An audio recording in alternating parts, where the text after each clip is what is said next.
Hello and welcome to the audio newsletter for the 20th of December 2023, presented by myself, Michelle, and Sarah. We hope you stay safe on the roads over the Christmas period and note that NatRoad will be unavailable from midday on the 22nd of December 2023 until the 2nd of January 2024. NatRoad Chair Paul Fellows gave the executive message of the final newsletter of 2023, talking about the hectic and challenging year that the industry has faced, and a reminder that for some, the work doesn't stop over the Christmas break. Alongside the drivers who will be working flat out over this time is the police and emergency services who will be sacrificing time with their loved ones to keep us safe over the festive season, and we'd like to acknowledge their hard work.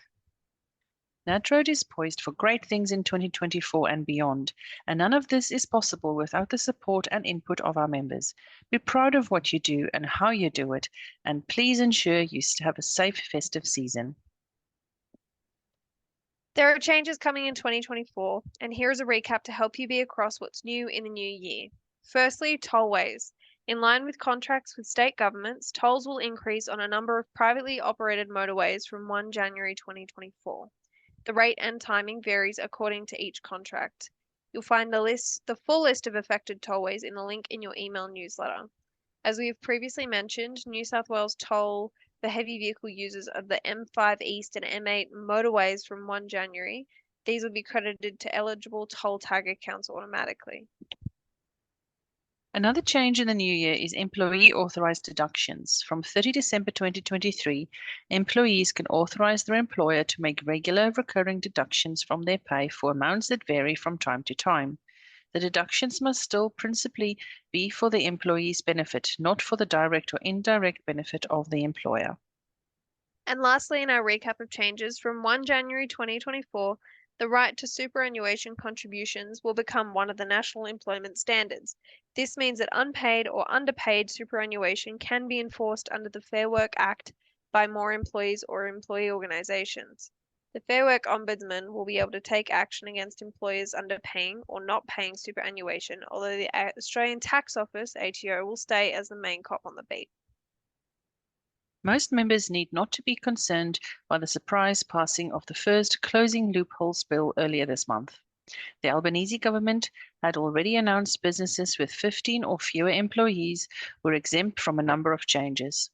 For the vast majority of members, this means casual employees will need to be on the books for longer than 12 months before they apply to be defined as full-time employees. Wage underpayment will only be punishable if deliberate. Small businesses will not be required to pay training time to a union delegate on their books, and labour hire employees need not be paid the same as full-time employees. Some of the potential impacts of the changes are complicated, so members with 15 or more employees may want to talk to a NatRoad advisor. Road transport industry minimum standard changes will not be considered by the Senate until February. NatRoad has been constantly engaging with the government regarding those proposed changes, and we have sought clarity in some of its wording. We remain satisfied that allowing the Fair Work Commission to set minimum standards after extensive industry input will not result in a return to the failed Road Safety Remuneration Tribunal. The NHVR has released its Heavy Vehicle National Network Map. The intention is to allow our industry and road managers to see national road network information in one central location. The map is designed to be the first single authoritative way to enable operators to route their journeys and approved networks. Being able to view available networks across borders in one location instead of using multiple state websites is a step forward, as it adds the ability to search and view available networks for more than 1,000 configurations. Australia's transport ministers have delayed the Heavy Vehicle National Law Review to December 2024. This means the new HVNL will not be considered by government until 2025. The review has been ongoing since 2018, and NatRoad is disappointed in its further delay.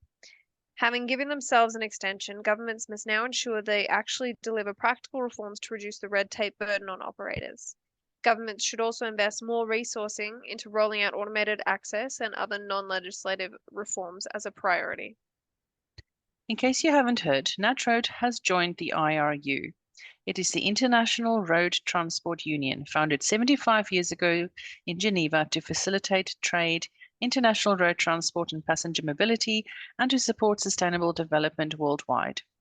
Operating in partnership with the United Nations and other key global organizations, NatRoad now has access to a range of research and a network to help us with forming our policy positions and advocacy agenda. IIU's advocacy focuses on a range of real world situations our members face every day, including the driver and skills shortage, supply chain resilience, regulatory harmonization, improving the image of the industry, and enabling growth and a more prosperous economy. We will also be able to work directly with the IIU to initiate research to help improve the Australian road freight transport industry's operating environment. In particular, with the transition to lower carbon emissions, the IOU has been leading work to ensure this transition occurs with less disruption to the industry and at least cost for both operators and government. We look forward to learning more and partnering with the IOU. Employers should be aware that the Australian Human Rights Commission has expanded powers in relation to sexual harassment. The holiday break is a good opportunity for employers to be more aware than ever to such sexual harassment issues. NatRoad advisors will be available to discuss these issues with you in the new year. If you have any questions or queries, please do not hesitate to contact us at 1-800-272-144 or email info@natroad.com.au. NatRoad would like to thank our newsletter sponsor, Packard and Dealer Industry Fund, for sponsoring the newsletter.